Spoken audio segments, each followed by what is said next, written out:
বিশ্বাস করে নিয়েছে যে একমাত্র আল্লাহই আমার রব, তিনি ছাড়া আর কোনো মাবুদ নাই।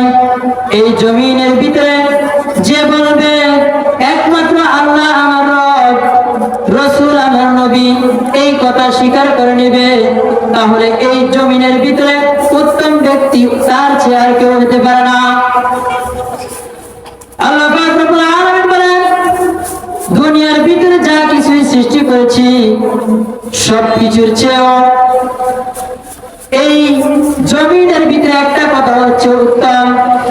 আফজালুল কাউলি লা ইলাহা ইল্লাল্লাহ, সবচেয়ে উত্তম কথা হচ্ছে লা ইলাহা ইল্লাল্লাহ।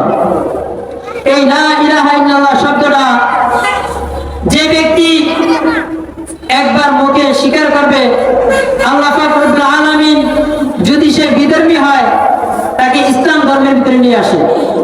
এই কালেমাটা এমন একটা কালেমা, যেই কালেমাটা মুহূর্তের মধ্যে একজন ব্যক্তিকে জান্নাতি বানিয়ে দিতে পারে।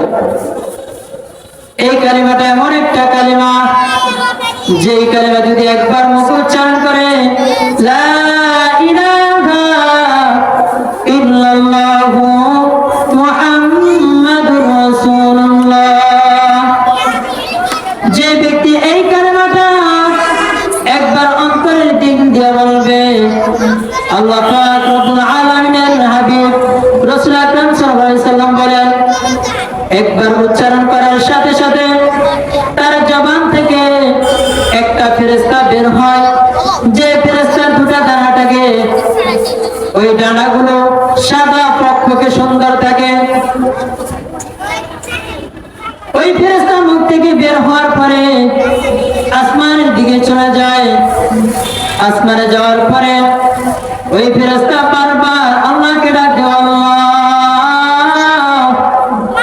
ওই জমিনের ভিতরে আপনার এক বান্দা আপনার নাম উচ্চারণ করেছে, এই কথা বলে আর আসমানের ভিতরে দৌড়াদৌড়ি ছোটাছুটি করে।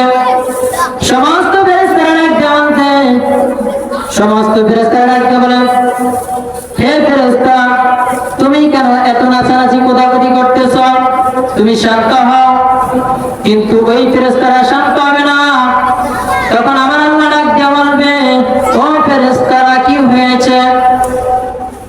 বাকি সমস্ত ফেরেশতাগুলো ডাকতে বলবে, আল্লাহ,